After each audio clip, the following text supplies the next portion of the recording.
નમસ્કાર મિત્રો, હું છું પ્રવીણ ભંડેરી। તો મિત્રો, ગઈકાલે 3/5/2024ના રોજ તાળા ગણેશ પાર્ટી પ્લોટમાં લેવા પટેલ સમાજની મિટિંગ યોજાણી હતી અને ત્યાં આપણે ભાજપના ઉમેદવાર રાજેશ ચુડાસમા, મુનસુખભાઈ માંડવિયા, ભગાભાઈ બારડ, કિરીટભાઈ રાખોલિયા, કિશનભાઈ પાનસુરિયા, મહેન્દ્રભાઈ પીઠિયા ત્યાં હાજર રહ્યા હતા અને ભગાભાઈએ મિટિંગમાં શું કીધું તે આપણે સાંભળીશું અને ત્યાર પછી આપણે મનસુખભાઈ માંડવિયા તેનું વક્તવ્ય આપશે। તો મિત્રો, અત્યારે આપણે ભગાભાઈ બારડને સાંભળીએ।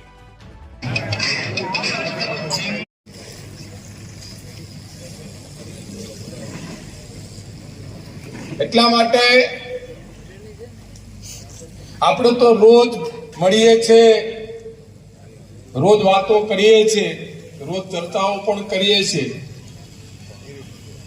અને વિસ્તાર માટેની ચિંતાઓ પણ બધા સાથે મળીને કરીને આ ઉકેલો કરવાના પણ આપણે બધા સમૂહની અંદર ભેગા થઈને જ્યારે કરતા હોઈએ ત્યારે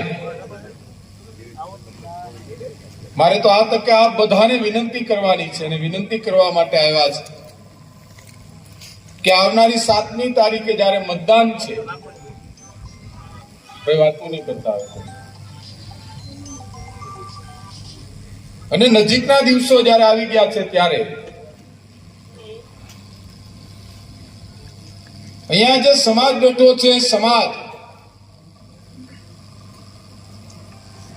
આ વિસ્તાર માટે નહીં, આ વિધાનસભા ક્ષેત્ર માટે નહીં,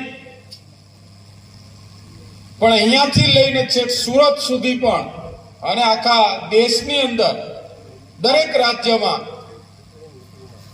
કોઈને કોઈ ક્ષેત્રમાં જ્યારે કામ કરતો હોય ત્યારે તમારી પાસે ઘણી બધી પક્ષને પણ અપેક્ષા છે, બંને ઉમેદવારોને પણ અપેક્ષા છે ને અમારી પણ તમારી પાસે અપેક્ષા છે કે 7મી તારીખે જે મતદાન છે, મતદાનની અંદર તમે બધા સહભાગી બનો અને બાકીના લોકોને બનાવો અને કમળના નિશાન ઉપર મતદાન વધારેમાં વધારે મોટી સંખ્યામાં થાય અને ગુજરાતની અંદર CR પાટીલ સાહેબ ને મોવડી મંડળે જે આખા દેશની અંદર આપણું ગુજરાત રાજ્ય છે, આખા દેશને એક નવો રસ્તો બતાવવાનું કાયમી માટે કામ કરતું હોય એની અંદર આ વખતે પણ ચૂંટણીની અંદર 5 લાખની વધારે લીડથી 25 સીટ આપણે જીતીએ અને જીતવાના જ છે। એના માટે તમારે બધાએ કામ કરવું પડે ને એના માટે અહીંયા સૌ કોઈને એકત્રિત કર્યા છે। ત્યારે તમારી પાસે જે અમે અપેક્ષા રાખીએ છીએ એ અપેક્ષા તમે લોકો પરિપૂર્ણ કરવાના છે। ખાલી જુનાગઢ લોકસભા નહીં, પણ આજુબાજુની લોકસભા અને સમગ્ર ગુજરાત અને સમગ્ર દેશની અંદર જ્યારે મોટી સંખ્યામાં પાટીદાર સમાજ વસવાટ કરતો હોય ત્યારે તમે અહીંયા ટેલિફોન તમારા હાથમાં છે, એ ટેલિફોનથી સાંજે વ્યારું પાણી કરીને જ્યારે તમે સમય કાઢીને નવરા બેઠા હોય ત્યારે એક મિસ કોલ ને એક ટેલિફોન ખૂણે ખૂણે જ્યાં પાટીદાર સમાજ અને જ્યાં આપણા વિસ્તારના લોકો જ્યાં વસતા હોય, સગા સંબંધી, કુટુંબ, બહેનો, દીકરીઓ, કોઈ પણ જગ્યાએ ત્યાં એને સંદેશો દેવાનો છે કે આ દેશનું સુકાન 400 સીટ ઉપર લઈને ફરી વખત ત્રીજી વખત નરેન્દ્રભાઈ મોદીને સોંપવાનું હોય ત્યારે આપણે બધાએ આજે પ્રતિજ્ઞા લઈએ કે અમે એમના હાથ મજબૂત કરવા માટે કમળનું મતદાન કરીએ એવી આપણે સૌ કોઈ વિનંતી કરવાની છે। મેં અહીંયા અપેક્ષા રાખી છે, કમલમમાં મીટિંગ હતી, સંગઠનના હોદ્દેદારો પણ ત્યાં હતા, ફરતે ફરતે તાલાળા મત વિસ્તારનો જ્યારે નંબર આવ્યો ત્યારે મને પૂછવામાં આવ્યું કે બોલો ભગાભાઈ, તમારા વિધાનસભા ક્ષેત્રમાંથી આવનારી લોકસભાની ચૂંટણીની અંદર તમે કેટલી લીડ આપી શકવાના? યાદ રાખજો મારા શબ્દ, મેં તમારા ભરોસે, તમારા વિશ્વાસે અને મને જ્યારે હું તમારી ઉપર અતિ ભરોસો અને મારી ઉપર તમારે અતિ વિશ્વાસ હોય ત્યારે મેં ત્યાં ભરોસો આપ્યો છે. તમારા બધા વતી અહીંયા હાજર છે ને હાજર નથી એવા તમામ આખા વિધાનસભાના તમામ સમાજના તમામ લોકો વતી મેં ભરોસો આપ્યો છે કે મને મારી વિધાનસભા ક્ષેત્રના તમામ મતદારો, તમામ સમાજના લોકો, તમામ સમુદાયના લોકો ઉપર મને ભરોસો છે ને મને વિશ્વાસ છે કે મને લીડ મળી તે એનાથી ડબલ લીડ આપવાના અમે 100% પ્રયત્ન કરશું. તમારે એના માટે કામ કરવાનું છે. બાકીની બધી વસ્તુ ભૂલી જવાની. પરિવાર છે, પરિવારની અંદર નાની મોટી સમસ્યાઓ તો દરેક પરિવારમાં હોય છે, પણ આપણા પરિવારની છે. એ સમસ્યાઓનું સમાધાન આપણા પરિવારના મોભીઓ બેસીને કરશે. જે કાંઈ ઉણપ રહી ગઈ છે એનું સોલ્યુશન કરશે. કોઈ સમસ્યા હોય તો એનું સમાધાન થશે. 5 કામ નહીં થયા હોય તો એનું પણ સમાધાન થશે. એની અંદર પણ પ્રયત્ન કરશું. પણ અત્યારે આપણું લક્ષ્ય એ ખાલી કમળ ઉમેદવાર આપણા માટે ગૌણ છે, આપણા માટે પક્ષ મહાન છે ને પક્ષ મહાન હોય ત્યારે આપણા માટે કમળ એ આપણા માટે મહેક છે ને કમળ માટે આપણે કામ કરવાનું છે. ત્યારે હું તમને બધાને 2 હાથ જોડીને તમામને ફરી વખત વિનંતી કરું છું કે હું જે વિશ્વાસ ને ભરોસો આપીને આવ્યો છું એ તમારા થકીથી આપીને આવ્યો છું.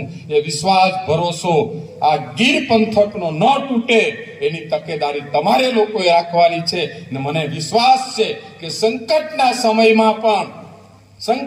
સમયમાં પણ એ ભરોસો ને વિશ્વાસ ક્યારેય તૂટવા નથી દીધો. તો આજે તો આપણે સત્તામાં બેઠા છે, સત્તાના ભાગીદાર તરીકે બેઠા હોય ત્યારે કદાચ તે તૂટે જ નહીં, મજબૂતાઈથી બહાર આવશે. ને મનસુખભાઈને વિશ્વાસ આપીએ કે મનસુખભાઈ આ વિધાનસભા મતક્ષેત્રમાંથી અહીંયા બેઠેલા ને હાજર નથી તમામ લોકો સાથે મળીને 40,000ની લીડ આ વિસ્તારમાંથી અપાવશું એમાં તમે ભરોસો આપીએ છીએ. બહુ તૈયારી છે ને આપણે બધાની? હું વિશ્વાસ આપ્યો છે બરાબર છે. 40,000ની આપણે લીડ લેવાની છે તો બધાએ કામ કરવું પડશે.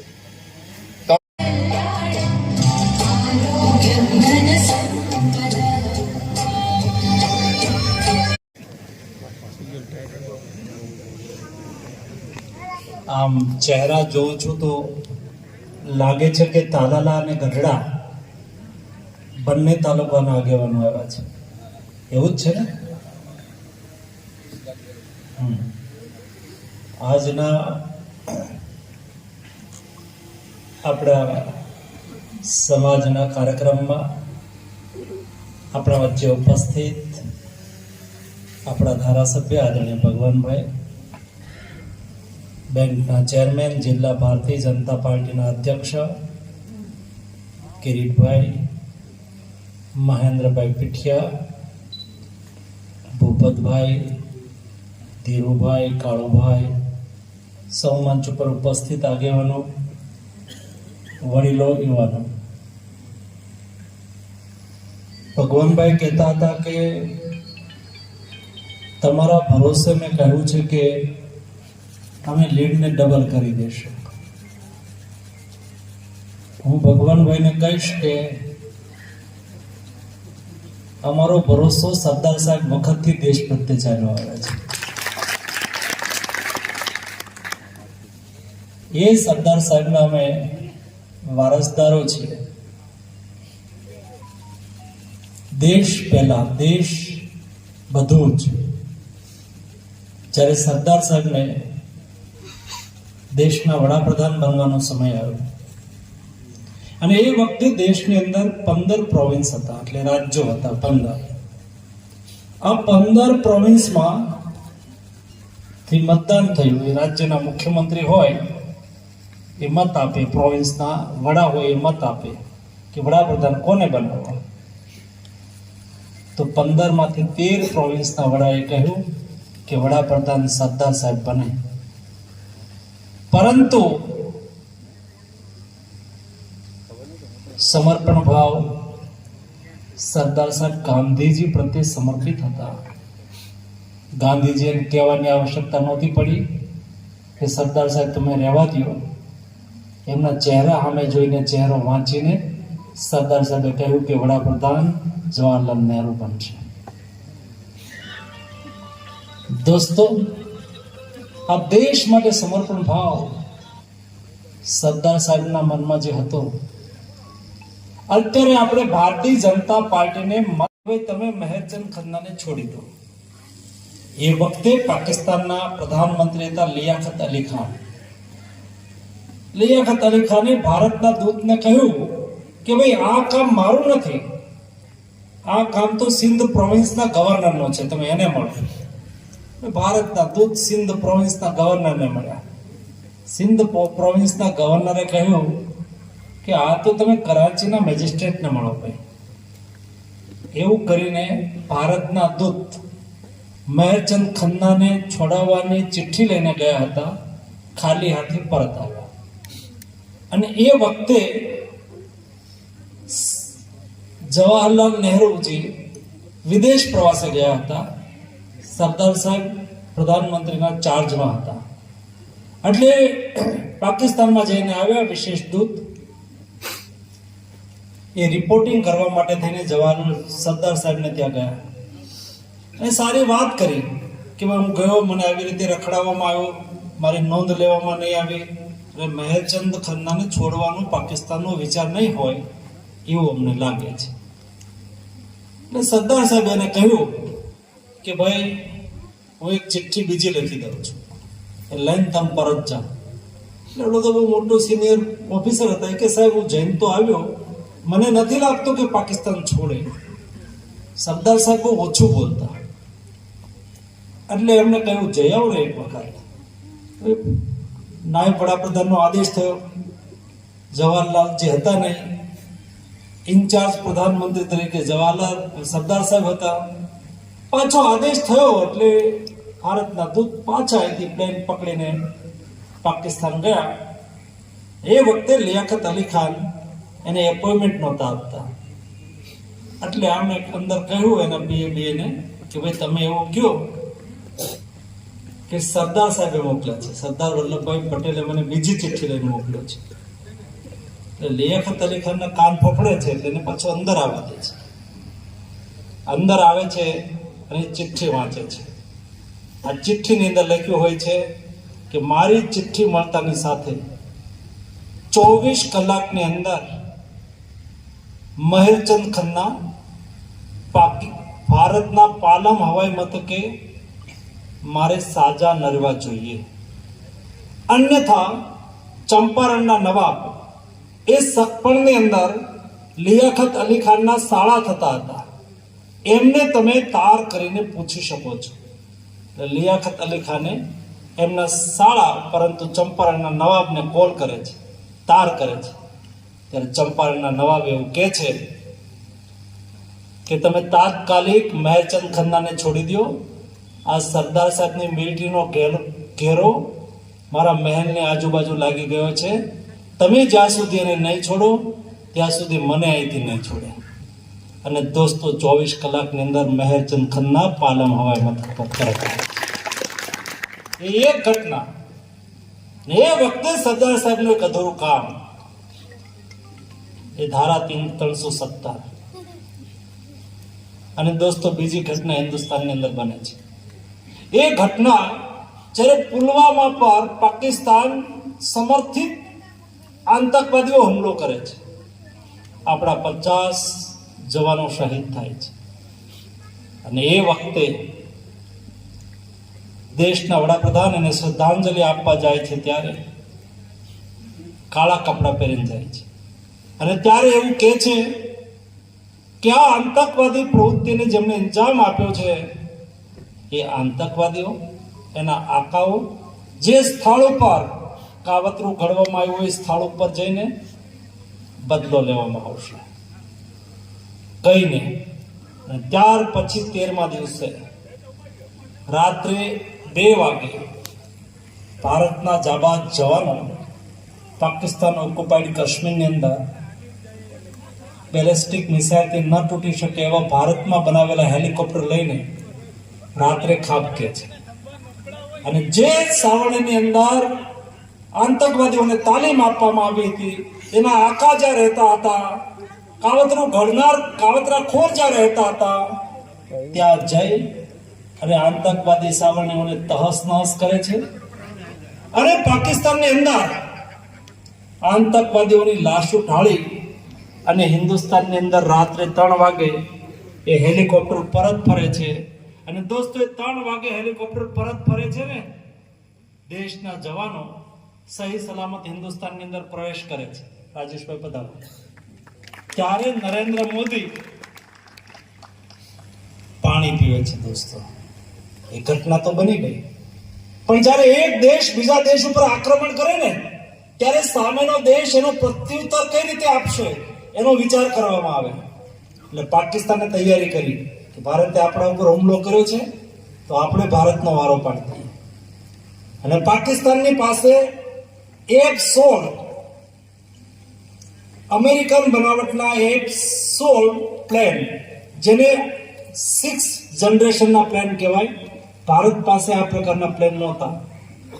કે દેશ જ્યારે આઝાદીનો શતાબ્દી વર્ષ મનાવતો હોય, યાની કે દેશની આઝાદીના 100 વર્ષ પૂર્ણ થયા હોય, ત્યારે આ દેશને અમે વિકસિત ભારત બનાવીને રહેશું. એના માટેના રોડમેપ તૈયાર થઈ રહ્યા છે, એના માટેનું પ્લાનિંગ બની ગયું છે, એના માટેની વ્યવસ્થાઓ બની ગઈ છે. વાતો અને વાયદા કરનાર લોકો અમે નથી, વાસ્તવિકતાના આધાર ઉપર કામ કરનાર લોકો છીએ. અમે તમારામાંથી આવેલા લોકો છીએ. જનતા જનાર્દનની આકાંક્ષા, એમની મહત્વાકાંક્ષા અને એમનું સામર્થ્યના આધાર ઉપર આ સરકાર નિર્ણય કરે છે. આ 25 વર્ષનું લક્ષ્ય છે ને, અને મોદીજીએ કહ્યું કે અમે દેશને સમૃદ્ધ રાષ્ટ્ર બનાવશું, વિકસિત ભારત બનાવશું. એ વિકસિત ભારત બનાવવા માટે સહકાર કોનું લેશું? એને એવું નહીં કહ્યું કે હું વિકસિત ભારત બનાવી દઈશ. એમણે કહ્યું કે 140 કરોડની જનસંખ્યા, અમે લોકો 7મા સંકલ્પ કરીએ છીએ કે 2047 ની અંદર અમે ભારતને વિકસિત બનાવીશું. અને અત્યારે આપણે કોઈ વિદેશ જઈએ છીએ ને, તો આપણે એની વિદેશની એમ્બેસી ભારતની અંદર હોય, એ એમ્બેસીની અંદર વિઝા લેવા જવું પડે. અને વિઝામાં એના ટાઈમે સવારે 7 વાગે અમેરિકાના વિઝા લેવા કોઈ ગયા હશે, તેને ખબર હશે, 7 વાગ્યામાં લાઈન લગાડી દીધી હોય. પછી કોકનું મોઢું જોવે, કોકને 2 પ્રશ્નો પૂછે ને વિઝા આપે, કોઈને 2 પ્રશ્નો ન પૂછે ને વિઝા રિજેક્ટ કરી દે. મનસ્વી રીતે એની વિઝા પોલિસી ચાલતી હોય. આપણી લાચારી હોય, વિદેશની અંદર કમાવા જવું છે એટલે આપણે એમ્બેસીની સામે લાઈન લગાવતા હોય. મને એ દિવસો દેખાઈ રહ્યા છે. દોસ્તો, હું 2008ની અંદર 9માં ગુજરાત એગ્રો ઇન્ડસ્ટ્રીઝ કોર્પોરેશનનો ચેરમેન હતો. અને એ વખતે અમેરિકાના વિઝા લેવા માટે થઈને હું અમેરિકન એમ્બેસીમાં ગયો હતો. અને એ વખતે અમેરિકાએ મને વિઝા નહોતા આપ્યા, તો મોદીજીને નહોતા આપતા, તો મને પણ નહોતા આપ્યા. પછી હું સાંસદ થયો 2012માં. સાંસદ તરીકે મને ડિપ્લોમેટિક પાસપોર્ટ મળે, એટલે વિઝા દુનિયાએ ફરજિયાત દેવા પડે. એટલે હું અમેરિકાની એમ્બેસીની અંદર વિઝા લેવા માટે ગયો. મને વિઝા આપ્યા. પછી હું અમેરિકાના એમ્બેસેડરને મળવા ગયો. અને એ વખતે મેં કહ્યું હતું કે તમારા વિઝા ઓફિસર એ ફેસ રીડર છે, કોઈને 2 પ્રશ્નો પૂછે છે અને વિઝા રિજેક્ટ કરી દે છે, કોઈને એકે પ્રશ્ન પૂછતા નથી ને વિઝા આપી દે છે. અને તમે 7 વાગ્યામાં અમને ઉપર શેલ્ટર પણ ન હોય ને લાઈનમાં ઊભા રાખો છો. વિઝા આપવા નહીં આપવા એ દરેક દેશનો સોવરિન રાઇટ હોય છે, તમારો પોતાનો અધિકાર હોય છે. એના માટે મારે કંઈ કહેવાનું ના હોય, પણ મેં એને કહ્યું કે હું એટલું ચોક્કસ કહીશ કે મને 25 વર્ષ પછીનું ભારત દેખાય છે. અને એ વખતે ભારતની એમ્બેસી અમેરિકામાં હોય ને, ત્યારે અમેરિકન લોકોએ ભારતમાં આવવાના વિઝાની લાઈનમાં ઊભા હોય, ત્યારે તમે જે અમારી સાથે વ્યવહાર કર્યો છે ને, એ વ્યવહાર અમે તમારી સાથે નહીં કરીએ. અમે એક અલગ સભ્યતાના લોકો છીએ. ભારતીય પરંપરા, ભારતીય સભ્યતા, ભારતીય જીવનશૈલી અમારી દુનિયાથી જુદી છે. અમે વસુધૈવ કુટુંબકમની ફિલોસોફીમાં માનનારા લોકો છે. દુનિયા પરિવાર છે. ને મુશ્કેલી હોય ને, ત્યારે અમે દુનિયાને કોમર્સના રૂપમાં નથી જોતા, મદદના રૂપમાં જોઈએ છીએ. આ દેશની અંદર સ્વાસ્થ્ય ક્ષેત્ર એ કોમર્સ નથી, આ દેશમાં સ્વાસ્થ્ય ક્ષેત્રે સેવા છે. એટલા માટે જ્યારે કોવિડ આવ્યો ને ત્યારે આપણે દુનિયા પાસે દવા નહોતી, દુનિયા પાસે વેક્સિન નહોતું, અને જે દેશો વેક્સિન બનાવતા હતા ને એ સ્ટોક પાઇલિંગ કરી રહ્યા હતા, પોતાના દેશની અંદર જથ્થો સંગ્રહિત કરી રહ્યા હતા. ત્યારે તમારો ને મારો દેશ વેક્સિન મૈત્રી તહેત દુનિયાને વેક્સિન આપી રહ્યો હતો. દુનિયામાં $20 એક ડોઝ હતો, ત્યારે ભારત $3.5 એક ડોઝ દુનિયાને આપી રહ્યો હતો. દુનિયા પાસે મેડિસિન નહોતી એ વખતે 150 દેશોની અંદર આપણે દવા પહોંચાડી. આપણે સ્વાગત બધાનું કરવાનું હતું, પણ સમયને ધ્યાનમાં રાખીને આપણે કાર્યક્રમ સ્વાગતનો કરી શકીએ એમ નથી. પણ ઇલેક્શન પછી આપણે ફરી પાછા આપણા બધા આગેવાનોને બોલાવશું અને ત્યારે શાંતિથી. ભારત માતા કી. 13 જુનાગઢ લોકસભાના ચૂંટણી પ્રચાર અર્થે પધારેલ ઉમેદવાર રાજેશભાઈ તથા સ્ટેજ ઉપર બિરાજમાન શ્રીભાઈ છે. ઘણી પાર્ટી વિશે વાત કરી છે. મારે તો આ લોકલ, આપણું લોકલ શું છે એને વિશે વાત કરવી છે.